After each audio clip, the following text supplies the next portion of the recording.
Welcome back to another special surprise guest Sunday on the 1111 podcast.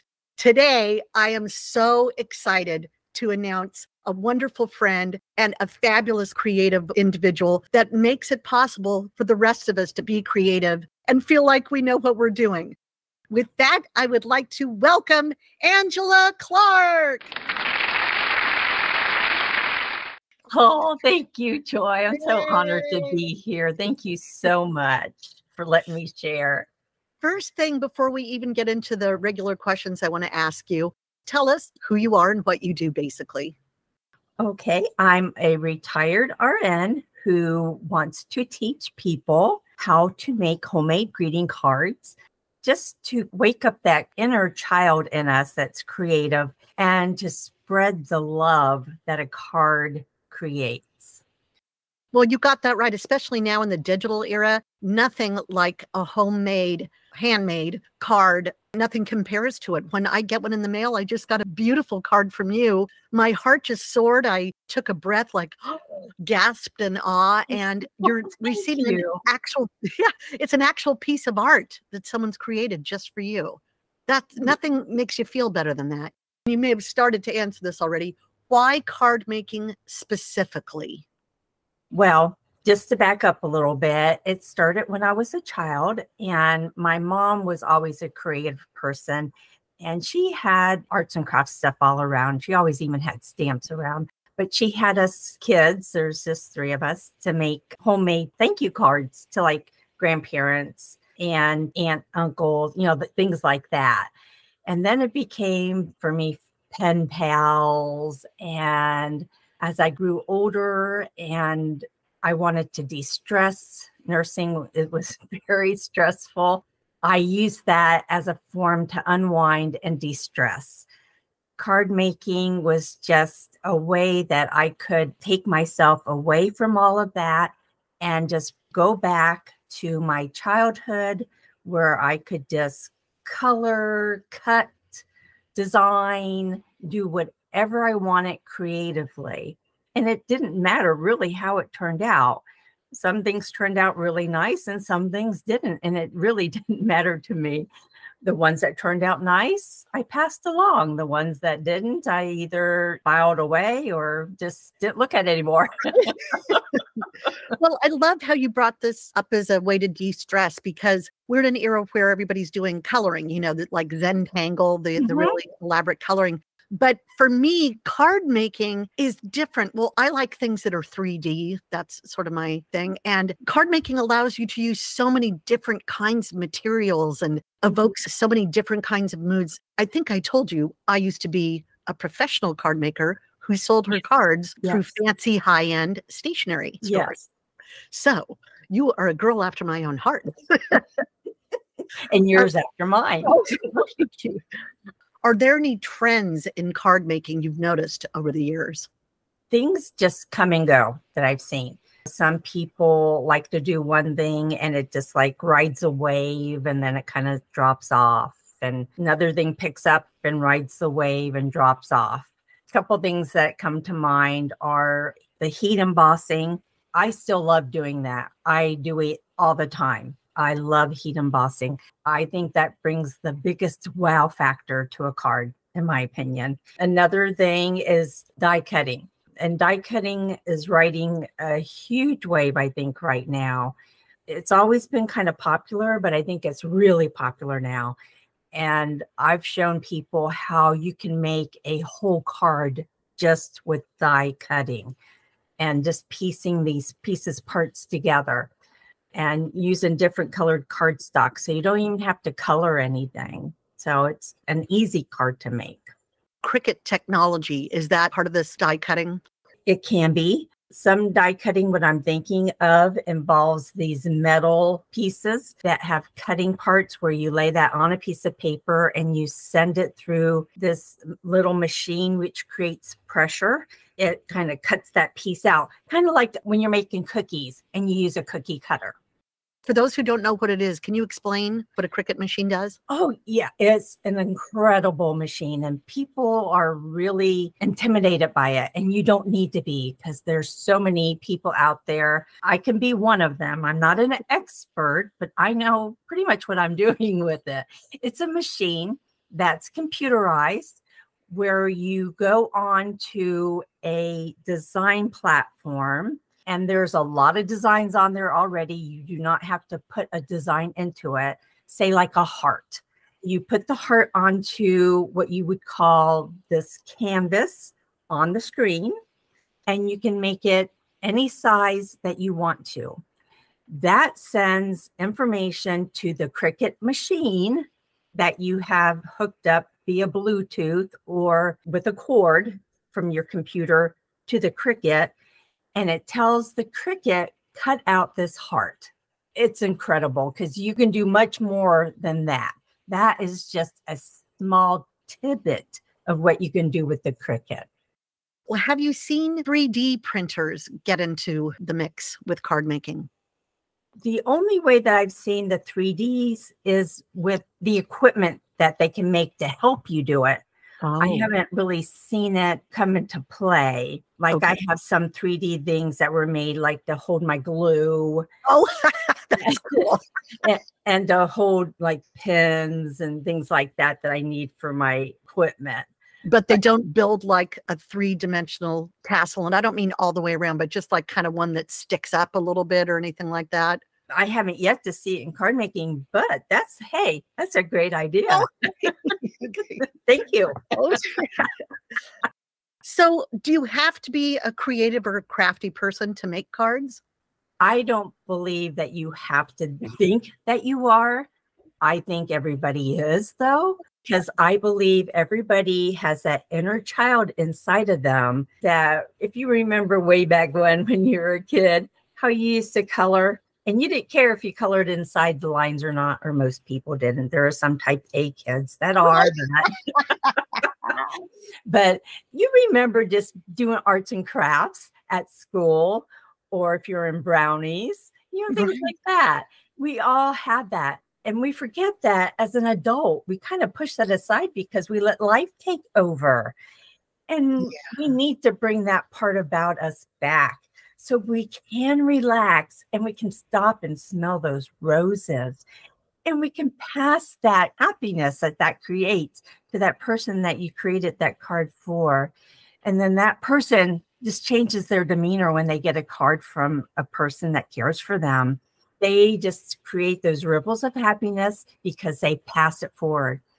But not only the person that you cared for, but even if you donate your cards, people love getting a homemade card. I give my cards to something called Cards for Kindness, and they divvy out these cards to different organizations.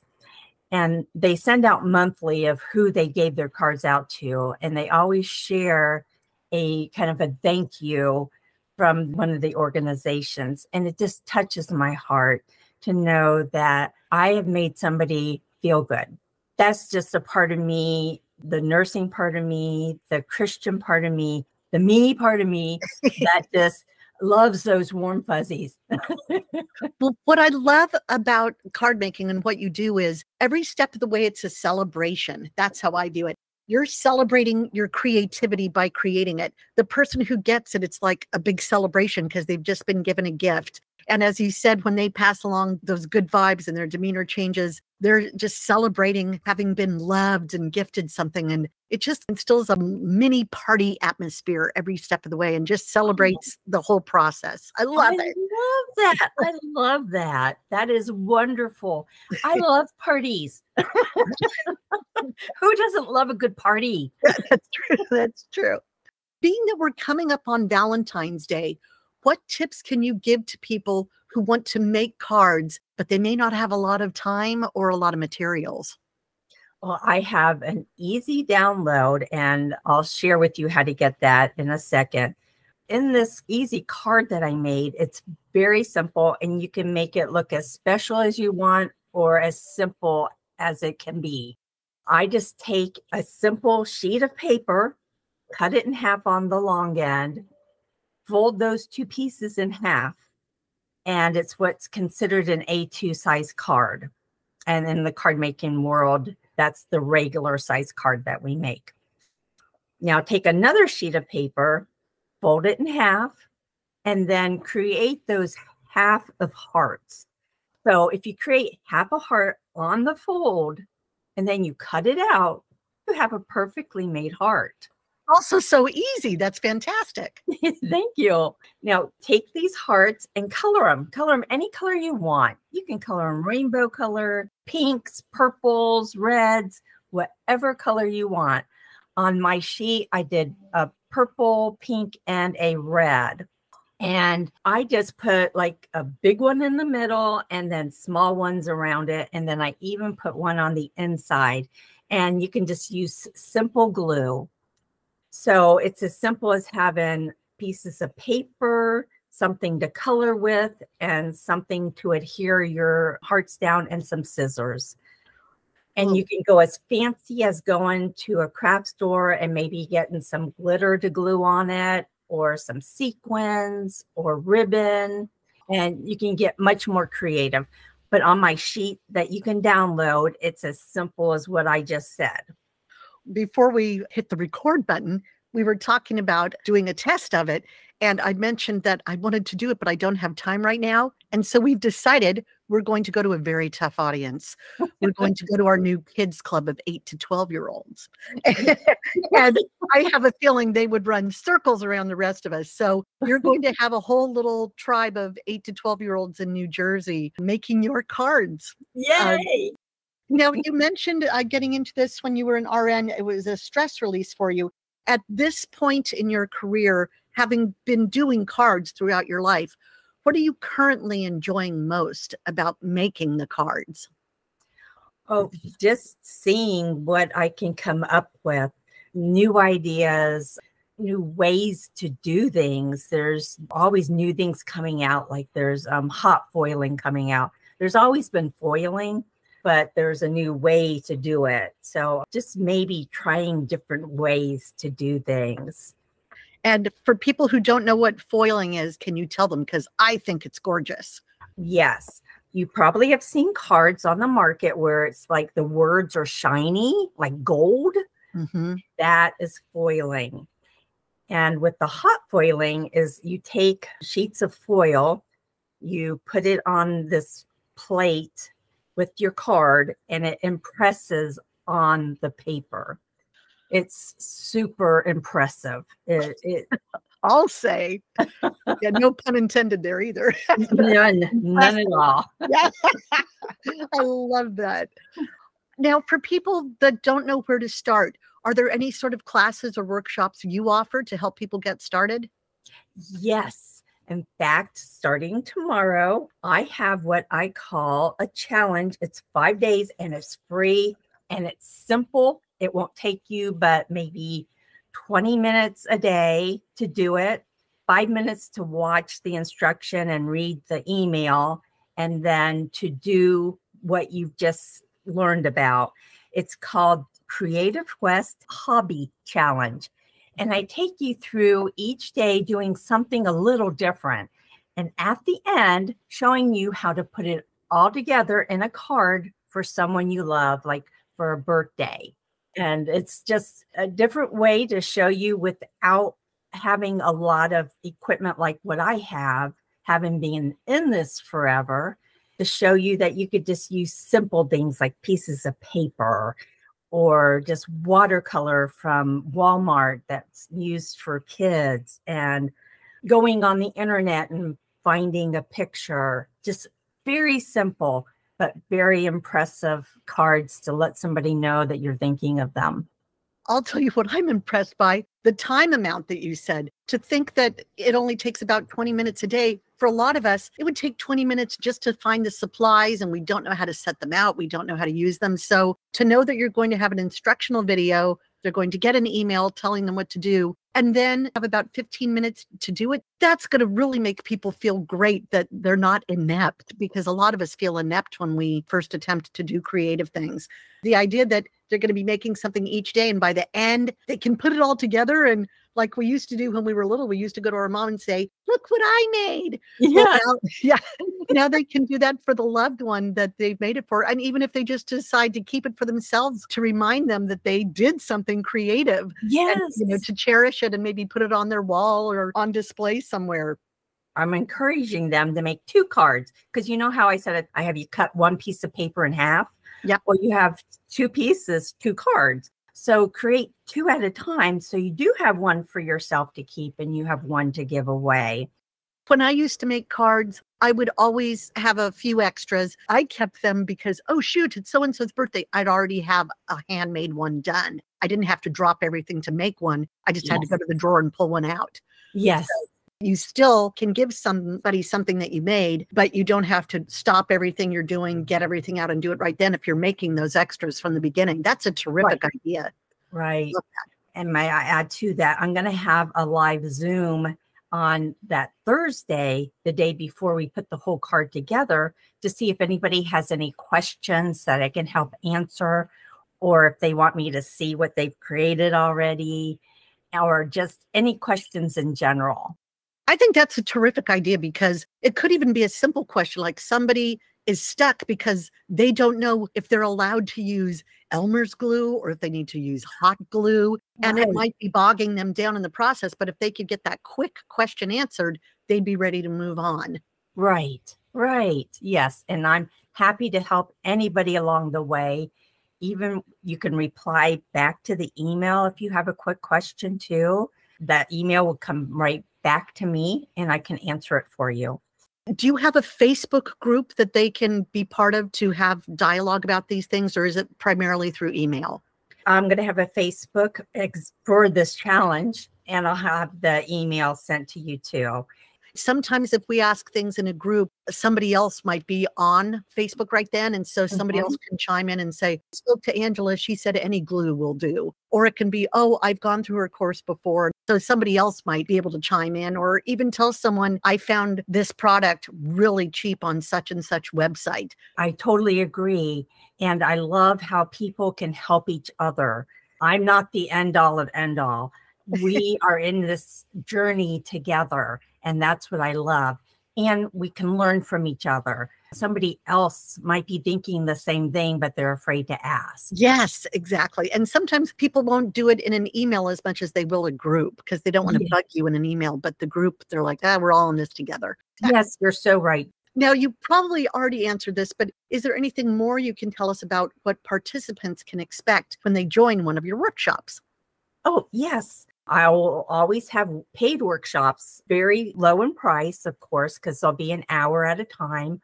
I always have tips and tricks in my emails that I send out weekly. And I have a monthly membership, which consists of us getting together on Zoom, doing a lesson. I can teach you anything you want. And if nobody has any suggestions, I just come up with a card and I teach that card. And you get that actual taped lesson and you can watch it anytime.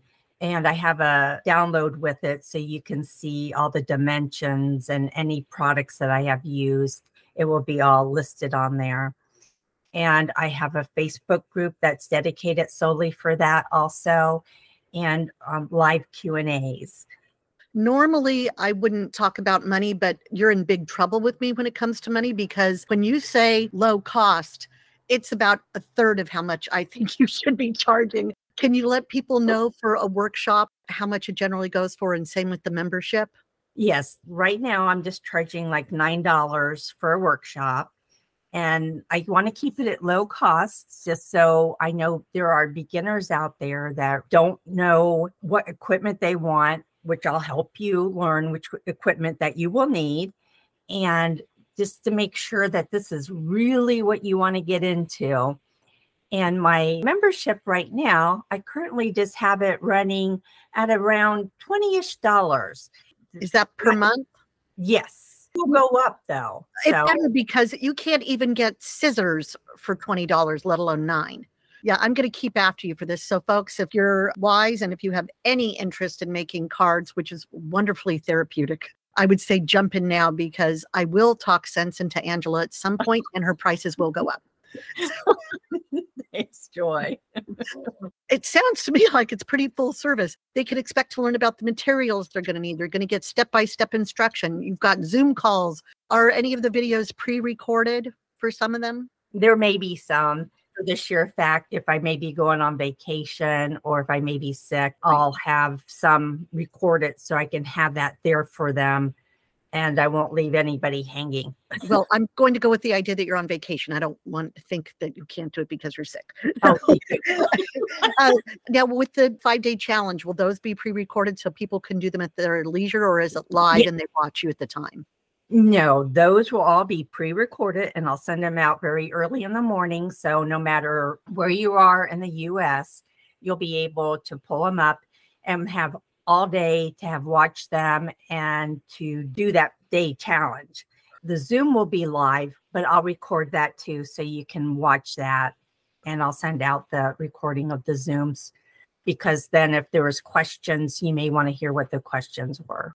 And you mentioned anywhere in the US. Come to think of it, if the challenge is done online, it could be anybody in the world. Is that correct? Yes. Yes, it is. Yes. That's amazing to be able to go to a card making workshop held on the East Coast or run from the East Coast when you might be in India or something. It's just incredible how not only that technology connects us together, but to be able to actually learn a skill and be part of a community at the same time. That's amazing to me.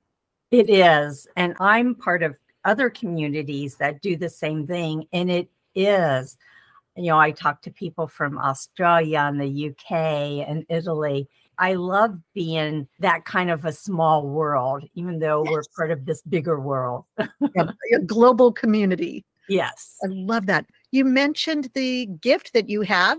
Well, thank you for our listeners for Valentine's Day. Any thoughts about who to give Valentine's to? Because as people who are listening to the podcast know, I have definite ideas about Valentine's Day. So, yes. And I think we totally agree on that. Yes. It doesn't have to be someone you're married to because not everybody's married. There are a lot of single people in this world. Yeah. There are people that are widowed or widowers. And I like just to give it to people you love. Yep. Give it to the people you love and let them know. We don't tell people enough that we love them. We need more love in this world. And who couldn't agree to that? Well, I no longer call it Valentine's Day. I call it Love Day. Yeah. Because I think it's just about expressing love. Same with Thanksgiving. I now call it Gratitude Day to focus on that. So my favorite era for me of Valentine's wasn't when I was in great romances. And I've had some amazing Valentine's days, very romantic. My favorite was being a little kid and you give a Valentine to everybody in your class. Yes. I love that. Yeah, that you weren't focusing on one person. You were sharing love in general with all your classmates. As a kid, I remember it made me look at them differently because I realized how extraordinary and special each person was when I was writing them their Valentine. It just made me take a step back and be more thankful and appreciative of the kids in my class. And I think we all should take a moment to reflect on the people in our lives and how fortunate we are to have them and how incredible they are in their own right and celebrate your affection for them. So I think your cards will do that and then some. And also with the technique that you're sharing in the giveaway, which will be a PDF. Is that correct? Yes, it's something that they can hit a button and download it to their computer. Oh, super simple. But you've described just having paper and like a pair of scissors or whatever and some glue. And even if they don't want to color, if they don't have time to color, cut out some colored paper or even wrapping paper that's got a design on it. Yes, so so everybody can do this right away. And if they're starting to do it, I'd say don't stop with just doing 2, do a few and give out Valentines to people that would have never expected to get one from you. Yes. I love that you do this. I started giving cards to people that are widowed and such. And, that's kind of a sad day for them, but to let them know that they're still being thought of by somebody and that somebody cares for them, it means the world to these people. That comes from your nurse's heart, caring for people. I love that. We've talked a lot about how you got into card making, your journey through card making. I want to know what you're looking forward to next. I just want to create more classes and gather more people in my membership. I want that party to happen. Right. Well, I've had several online calls with you, Zooms and so on. And every time I get to be with you online, it feels like a party. You just bring the fun with you. Oh, thank you, Joy. I feel the same with you. Oh, yay. Thank you, dear. So what's the best way, or are there multiple ways for listeners to contact you? There are. A real good way is to go to my website, www.becreativeandhappy.com, and you just spell out all the words with no spaces in between. And so I'll put that in the description of the video. I'll put that link in so people have that. And I have a Be Creative and Happy Facebook page and an Instagram page. And, and I'm starting to put some things on YouTube. So there's lots of ways that you can connect with me. Is there an email address?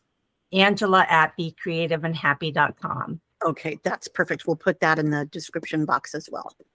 Do you have any advice for people who are either on the fence about getting started with card making or have never thought of it before, but have that itch to do something creative?